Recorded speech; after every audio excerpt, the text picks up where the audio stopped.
Hello, good morning, students. I am Dr. Ashalata Raman, Department of Languages, Srimati LRT College of Commerce, Akola. Today, I'll be dealing with a very interesting poem prescribed for supplementary English for BCom final year students. This poem is by Nissim Ezekiel and the name of the poem is Night of the Scorpion. First, let me give you a brief introduction of Nissim Ezekiel. Nissim Ezekiel, born in 1924 and he died in 2004. He was born in India to an Indian Jewish family. He studied in Bombay and London. He wrote 8 collections of poetry and he also won the Academy Award for a volume called Latter Day Psalms. He was also a renowned playwright, art critic, lecturer, and editor. He is also credited with beginning the modernist.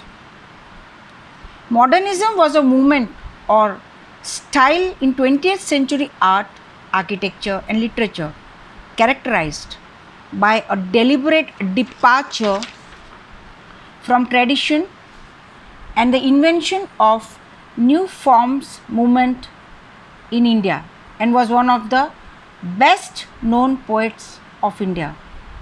Night of the Scorpion. I remember the night my mother was stung by a scorpion. 10 hours of steady rain had driven him to crawl beneath a sack of rice.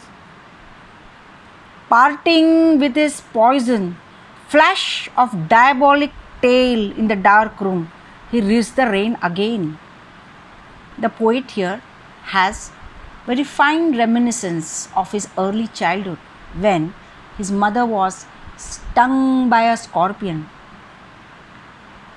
For 10 hours there was steady rain and the scorpion must have probably crawled underneath a sack of rice, and with its diabolic tail, poisonous tail, it stung the mother, and then maybe it tried to escape and therefore it tried to go outside in the rain again.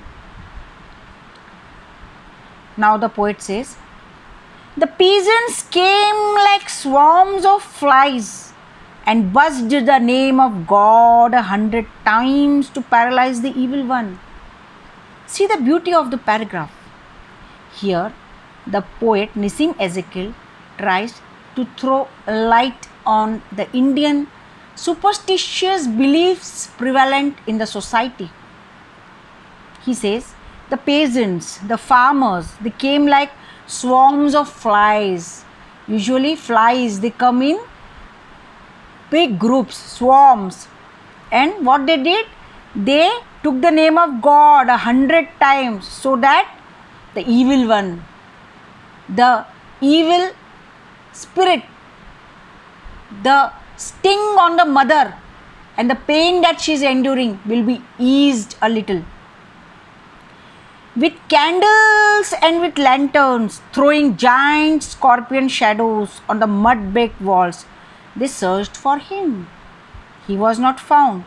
With candles and lanterns, the farmers came with candles and lanterns. As you see in villages, they always have these things with them. And those candles, lanterns, they all had shadows on the walls.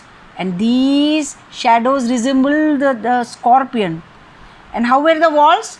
They were mud baked. They tried to search for the scorpion, but the scorpion was not found. They clicked their tongues. They expressed their sympathy for the poet's mother. They clicked their tongues. They said, oh, what has happened? But with every movement that the scorpion made, his poison moved in mother's blood, they said. They said, the more the movement the scorpion makes, the more the pain the mother will suffer. May he sit still, they said. May the sins of your previous birth be burned away tonight, they said. So here the villagers, they say that by enduring the pain of the scorpion, the mother is making equal the pains of this birth by suffering for the sins that she has committed in her previous birth. This is a typical belief in Hinduism, that one suffers for the evils of the previous birth. So see the superstitions that are prevalent in the Indian society here. And Nissim Ezekiel has beautifully thrown light on these superstitious beliefs. May he sit still, they said. May the sins of your previous birth be burned away tonight, they said. May your sufferings decrease, the misfortunes of your next birth, they said. May the sum of all evil balanced in this unreal world against the sum of good become diminished by your pain. So, the pain that the mother endures, it will be a sort of punishment for her sins which she has committed in her previous birth. May the poison purify your flesh of desire and your spirit of ambition, they said. And they sat around on the floor with my mother in the center. So all the villagers, they flocked, they sat around the mother and they all tried to console her, they tried to pacify her. More candles, more lanterns, more neighbors, more insects, and the endless rain. So the intensity of the pain that the mother endures is growing, and more people are flocking there to visit the mother. More candles, more lanterns, and more neighbors, more insects, and the rain, the endless rain. My mother twisted through and through, groaning on a mat. The mother is suffering. She is groaning. She is very much in pain and she is lying on the mat. My father, skeptic, rationalist, tried every curse and blessing, power, powder, mixture, herb and hybrid. All sort of things the father tried. The father is not like the villagers. He is a rationalist. He is a skeptic, says the poet.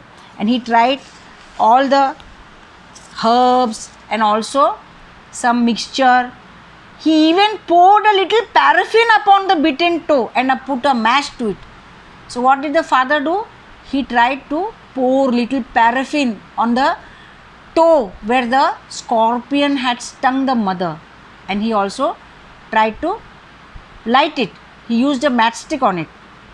I watched the flame feeding on my mother. So the mother, now the intensity of the pain is growing because of the flames. The mother is now groaning in pain. I watched the holy man perform his rites. The holy man. The holy man was called, and what he did? He performed his rites. He performed some rituals. I watched the holy man perform his rites to tame the poison with an incantation. With his incantation, he tried to tame the poison. After 20 hours, it lost its sting. So, for 20 hours, the mother suffered the endless pain. And then the poison, the effect of the poison started waning after 20 hours. My mother only said, "Thank God, the scorpion picked on me and spared my children." See the beauty of the verse here.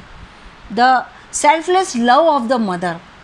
The mother, though she is crying in pain, groaning in pain, ultimately what does the mother say? Oh God, thank God that this scorpion bit me and my children escaped from it. My children did not endure the pain. Instead, God gave me the punishment and I endured the pain.